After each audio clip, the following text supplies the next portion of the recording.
Selamat pagi semuanya, selamat sore di Indonesia. Selamat hari kelahiran Pancasila.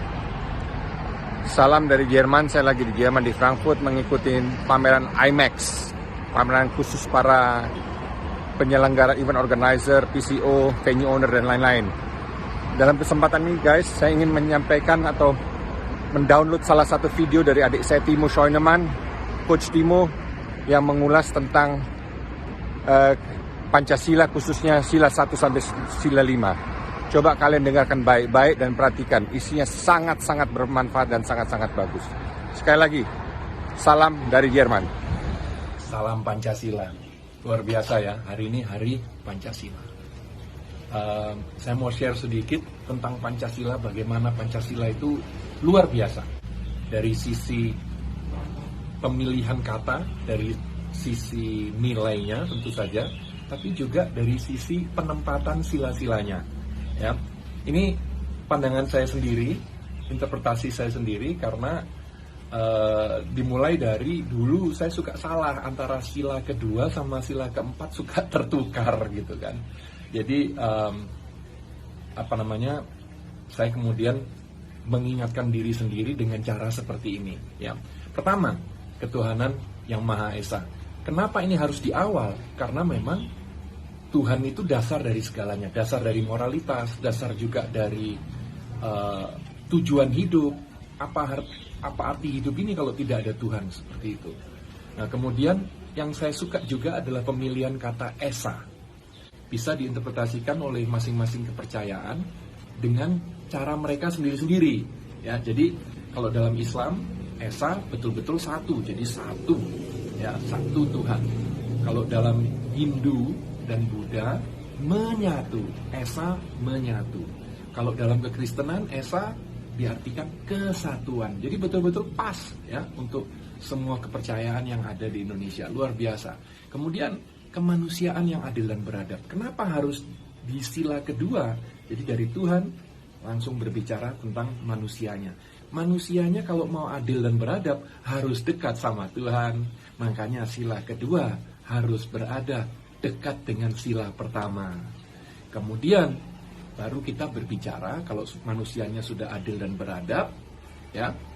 Karena dekat dengan Tuhan. Kalau tidak adil dan tidak beradab berarti nggak dekat dengan Tuhan dong. Kalau misalnya dekat dengan Tuhan, merasa dekat dengan Tuhan tapi tidak adil dan beradab, waduh, ada yang salah ini, gitu kan. Nah, kalau sudah adil dan beradab, kita bisa berbicara tentang nomor 3, persatuan Indonesia. Karena kalau tidak adil, tidak beradab, waduh, sulit menyatukan, gitu kan, kepentingan masing-masing agama, masing-masing suku dan pulau-pulau yang begitu luar biasa banyak di Indonesia. Oke, kenapa persatuan Indonesia ada di tengah? Ya, betul-betul nomor 3 kan, 2 di kiri, 2 di kanan, gitu kan. Karena menyatukan, persatuan Indonesia bukan hanya menyatukan Pancasila, ya, berada di tengah, gitu ya, cocok.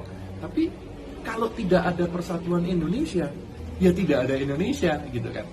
Jadi menurut saya luar biasa bahwa persatuan Indonesia itu ada di tengah. Dari situlah kita masuk ke sila keempat tentang demokrasi ala Indonesia.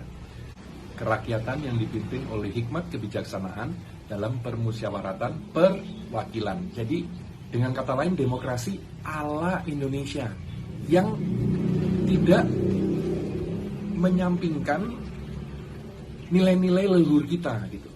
Karena kalau kita lihat leluhur Indonesia, mereka welcome pada semua bangsa. Silakan, monggo datang. Tapi jangan sampai mengganggu. Jadi yang ada di Indonesia itu sebenarnya bukan WNI, WNA, bukan suku A, suku B, suku C, bukan agama A, B, C, D, bukan etnis ini, etnis itu, bukan. Hanya ada 2 sebenarnya.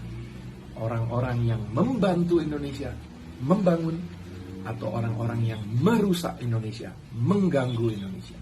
Hanya ada 2 macam orang di Indonesia.